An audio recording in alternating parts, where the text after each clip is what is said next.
Come here just for this moment, breathe, and let go of the story of you that you were just telling yourself. Let go of the hurry, let go of the destination. Just arrive here.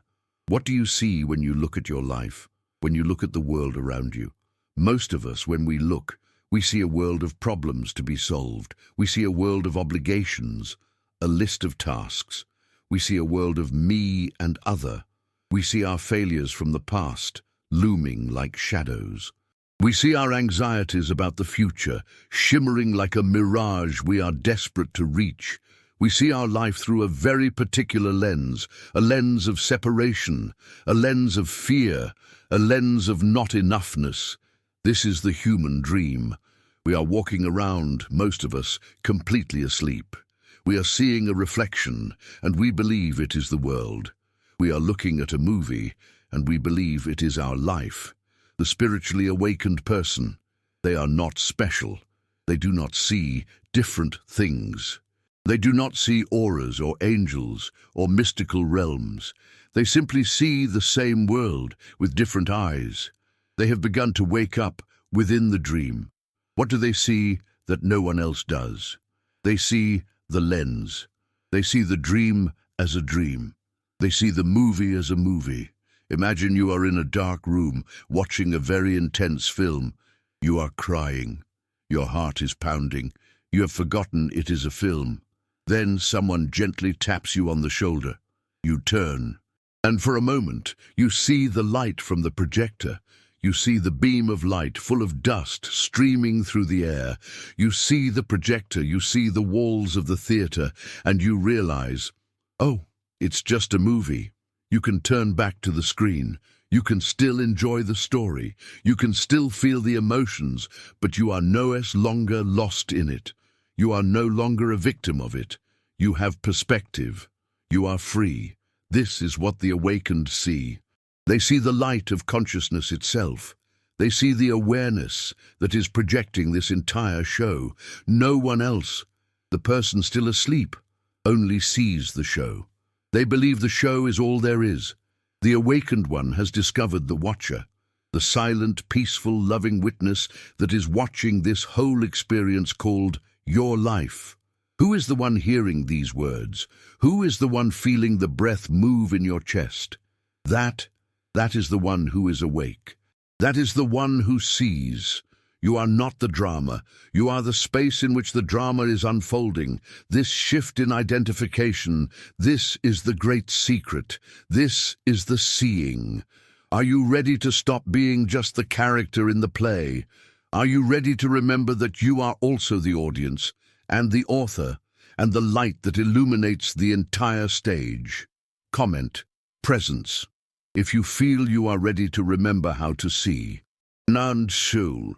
Block 2, the illusion of the ego. So why do we not see this? Why do we remain asleep, lost in the drama?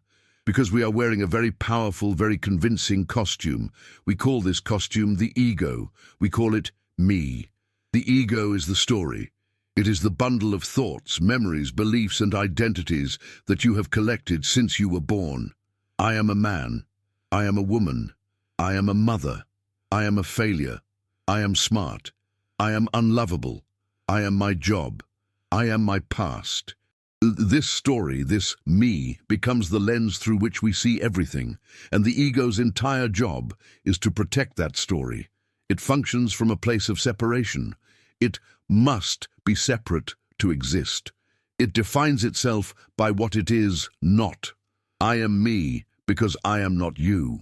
This separation is the root of all fear, and so the ego sees a world of threat, a world of competition, a world of judgment. It is constantly narrating, constantly analyzing. Is this good for me? Is this bad for me? Am I safe? Do they like me? The person who is asleep is this voice. They do not have thoughts. They are their thoughts. They are completely identified with the story. When the story is threatened, they are threatened. Their entire life is a reaction to this fearful, chattering voice. What does the awakened person see? They see the costume. They see the ego. They see the story as a story. They are no longer in the story, believing it is life itself. They are the awareness watching the story. And here is the most beautiful part. The awakened person does not see the ego as an enemy. This is not a war. No one else is at war with their mind, trying to fix it, trying to silence it. The awakened person sees the ego with love. They see it with profound compassion. They see the ego as a frightened child, just trying to protect itself. They see the fear. They see the pain. They see the old patterns running. And instead of judging it, they hold it. They embrace it in a larger awareness. They say, "Ah, look at that. Look at my mind, telling that old scared story again. How fascinating. It's okay. I am here. I am the space for this too." The awakened one sees the ego in others as well. When someone is angry or cruel or arrogant, the awakened person does not see a bad person. They see another costume. They see another being, lost in their own story of fear. They see the pain behind the mask. And so they cannot respond with hatred. They can only respond with compassion. They are not reacting to the other person's ego. They are recognizing the awareness hidden behind it. Who are you when you are not your story? When you are not your name, your job, your history? What is left? The one who sees, the silent, loving awareness. Block 3, the journey of surrender. So how do we learn to see this way? How do we move from being in the story to watching the story? The mind wants a 10-step plan. The mind wants to achieve awakening. But this is the paradox.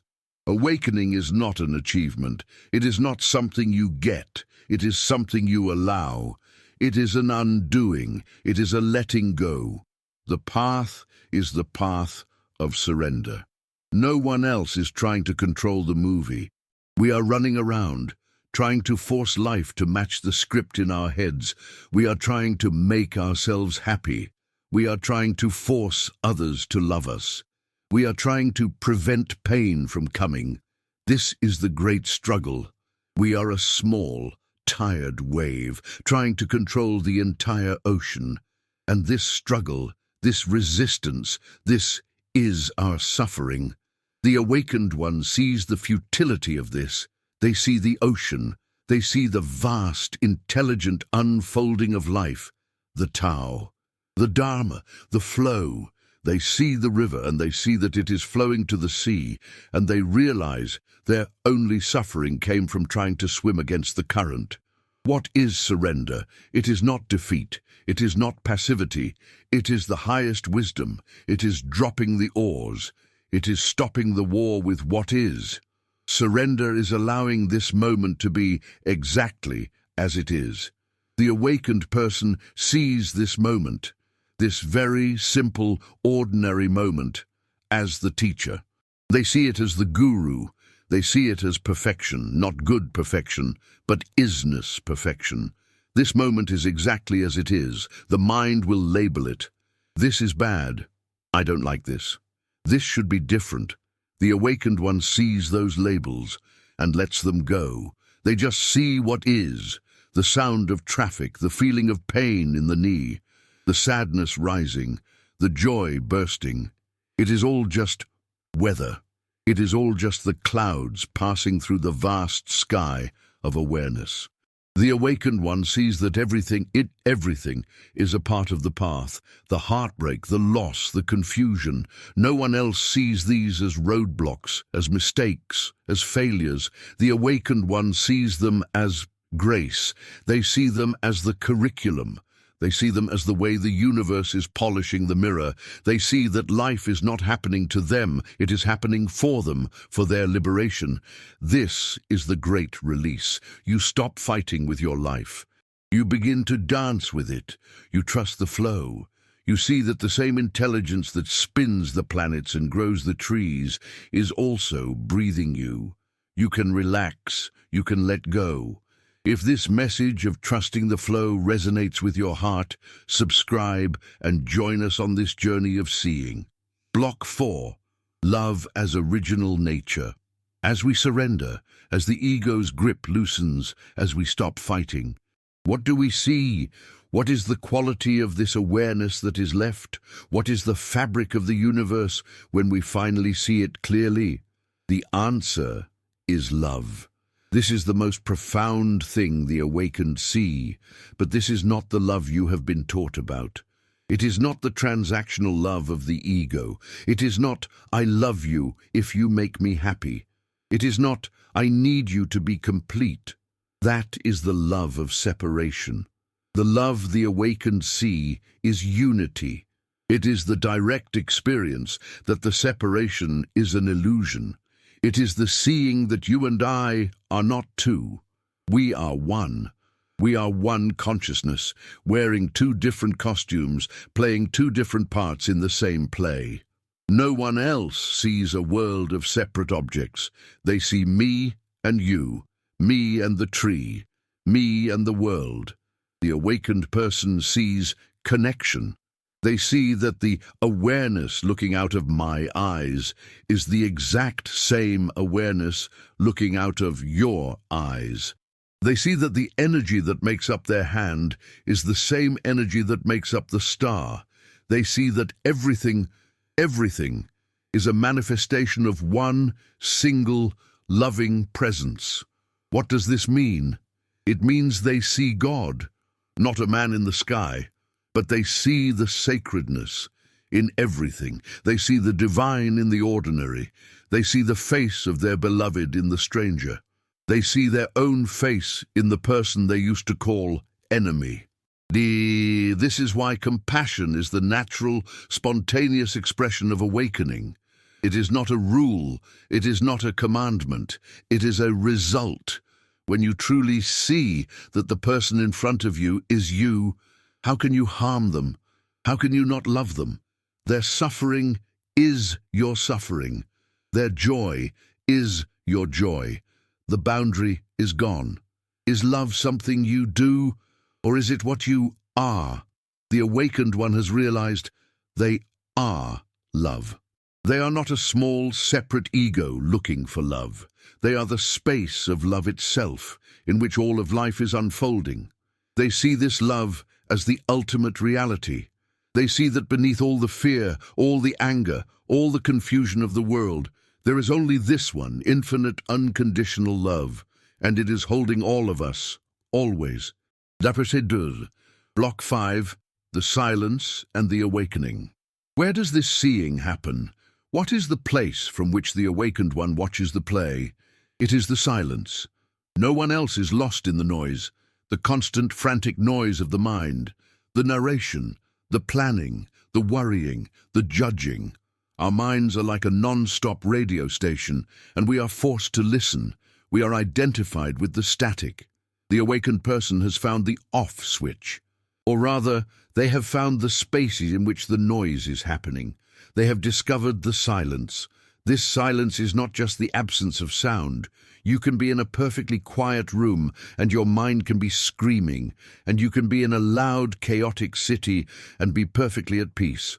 This silence is your inner home. It is the stillness of your own awareness. It is the space between your thoughts. The awakened person has learned to rest in that space. They have shifted their identification from the thoughts to the silence that holds the thoughts. They see the thoughts rising, and they watch them. Like clouds floating through the vast, empty sky. They are not the clouds. They are the sky. This silence. This is the home of God. This is the womb of creation. This is the place you came from and the place you will return to. It is the home you have been homesick for your entire life. And it is right here, right now. Beneath the surface of your mind, the awakened one sees from this silence. They act from this silence. Their words come from this silence. This is why they seem peaceful. It is not that they have no problems. It is that they have found the part of themselves that is untouched by problems, the part of them that is already and always whole. Who are you when the noise stops? Who is it that is aware of the silence? That is the one who sees. That is the awakeness. It is not yours. It is just here. It is the I am that was here before you were born. The awakened person sees that this silent, formless, loving awareness is their true self. All the rest, the name, the body, the story, the ego, is just a beautiful temporary costume, a play of light. Block 6. The return to the now. So, what does this look like? Does the awakened person just sit under a tree and float away? No, this is the final beautiful secret. They return to the marketplace. They return to their lives, they wash the dishes, they pay the bills, they sit in traffic. But they see it all differently. This is the great secret of the now. No one else is living in the now. They are living in memory, or they are living in fantasy. They are living in the past or in the future. They are using the present moment only as a stepping stone to get to the next moment. They are always getting there, but they never arrive. Their life is a constant state of not yet. The awakened person sees that the now, this moment, is all there is. It is the only thing that is real. The past is a memory. The future is a dream. All of life is happening here. And so the awakened one sees the sacred in the ordinary. Washing the dishes is not a chore. It is a meditation. It is the feeling of warm water, the sound of the plate, the light on the bubbles. It is God, manifesting as washing dishes. Sitting in traffic is not a problem. It is a moment to be, a moment to breathe, a moment to watch the play of the mind, getting impatient. It is a moment to be held in silence. The awakened one sees the Lila, the cosmic play. They see the game, and they see the cosmic giggle. They see the beautiful, profound absurdity of it all. They see that we are all God, pretending to be separate people, getting lost in our own game, and taking it so seriously. And they laugh. It is a laugh of deep love. They even see their own ego when it rises up, and they laugh at it with love. Ah, there you are again, my old friend, trying to be so serious, so important. They play their part in the game fully. They love fully. They work fully. They cry fully. But they are no longer lost in the part. They are free. This is what the awakened see. They see the dream as a dream. They see the story as a story.